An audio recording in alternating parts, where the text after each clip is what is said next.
Welcome to ProFormance episode 1. We're going to cover the Case CVX transmission in this episode, so pretty much everything to do with how to move the tractor, speed targets on the dash, changing them speed targets. We're going to look at gearbox aggressiveness for on-road and in-field performance, and we're also going to look at the exhaust brake, split throttle, pretty much all the common questions I get asked by somebody who first ever jumps on a Case CVX tractor. So I'm going to get you spun around into a good position, and we're going to have a look at this amazing tractor. By the way, I'm sat on an Optim 340 AFS Connect. Oh my god, it is brilliant.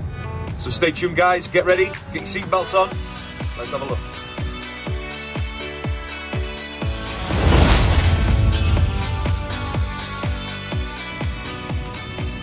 Right then, lovely people, hopefully you're in a good position there at the back right hand side of the cab.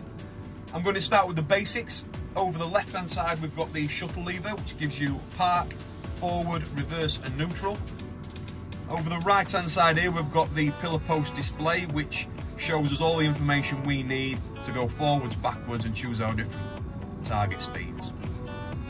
Just for reference, multi-controller armrest. When I say multi-controller, I literally mean the handpiece in which we've got all our controls on there. So whenever I come back to multi-controller, that's where we need to be. So let's say we've just started the tractor, we've dipped our clutch, we've pressed the start stop button or turned the key to turn the engine over. We'll obviously always be in park.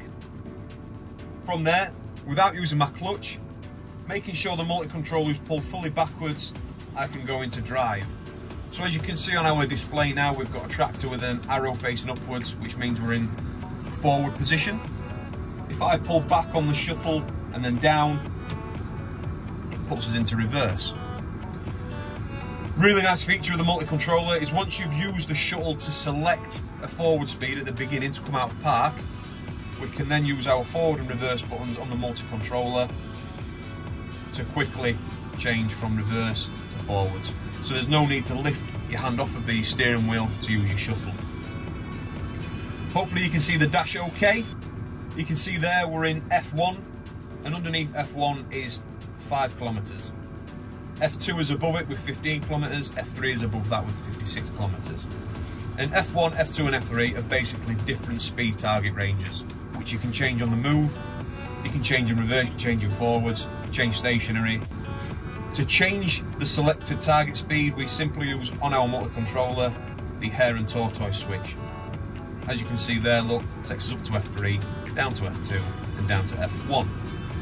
Once we're in a selected target speed, there is a little scroll switch underneath the multi-controller that we can use to speed up or slow down the selected speed target.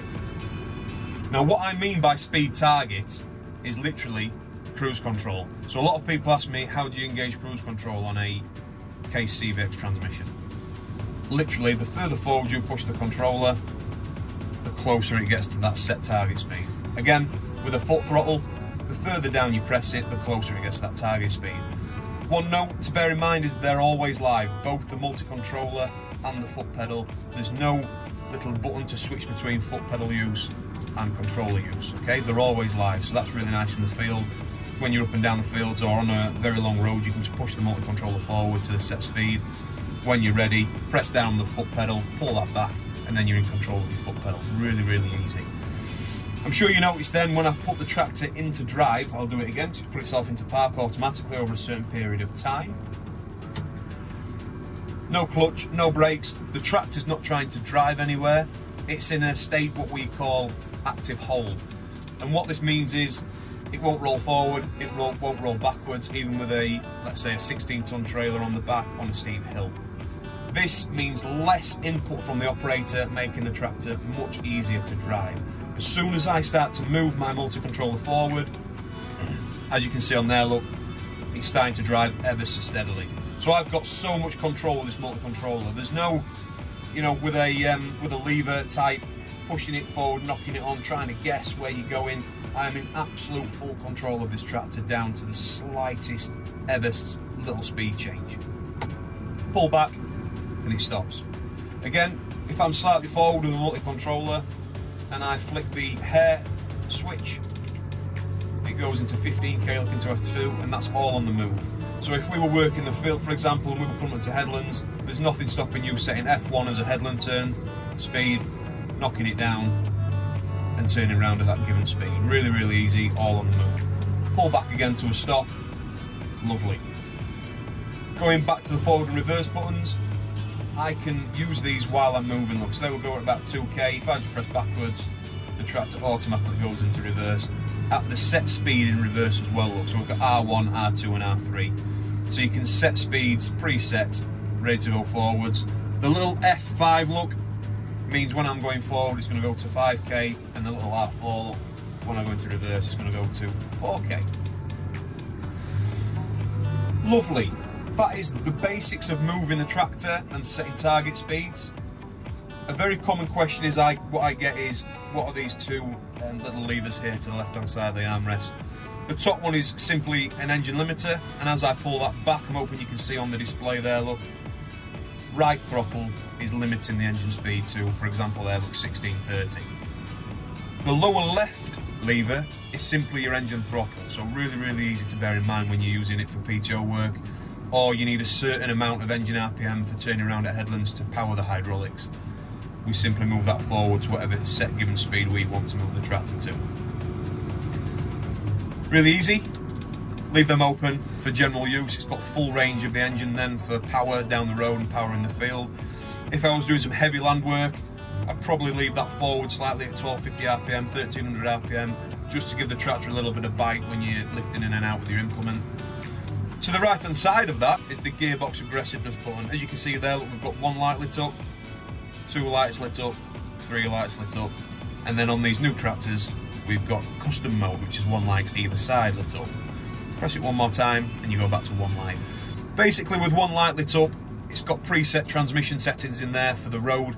So what we've got is it will accelerate at full engine RPM to get up to whatever speed you've set on your display. But when you lift off of your throttle and pull back on the motor controller, it's really steady at slowing down, really smooth, just like an automatic car. The transmission couldn't be smoother, to be fair. Two lights lit up. This puts us into what we call field mode, which is basically where the transmission is a little bit more on its toes, ready for changing conditions. So if we were ploughing away in a heavy land and we went to light land, the engine RPM will be able to ease off a little bit quicker than it would do if it was in one light setting. Alternatively, if we're in light land going into heavy land, the transmission can quickly change and adapt to its changing conditions.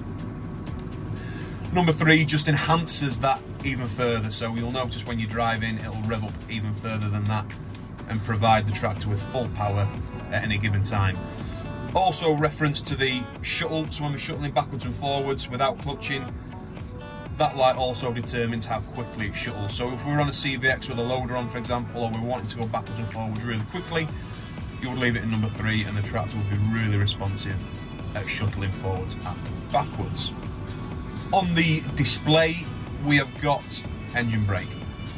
So to me it's a part of the transmission, obviously it's part of the engine settings, but driving on the road and general use of the tractor, the engine brake for me is a really, really nice little feature. So completely off means we can't turn it on with a switch, it doesn't automatically turn on, that sort of thing.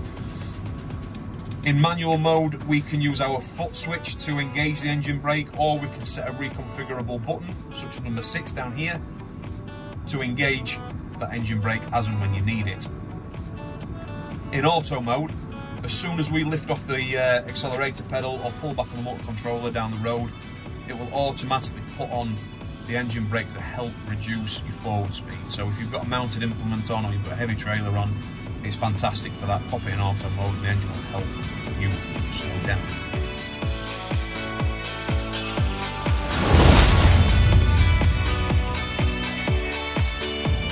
So that's the first episode done on the gearbox, guys. It's really simple to drive, and that's what I love about these tractors, is little operator input for great efficiency and great productivity. So hopefully the more and more we go into the screen and we're diving into the proper tractor settings, I'm hoping you'll realise just how easy they are to use, how advanced they are, and just how lovely life is in a Case tractor. So stay tuned, hope you enjoyed that. Get ready for episode 2, we're going to dive into the hydraulics.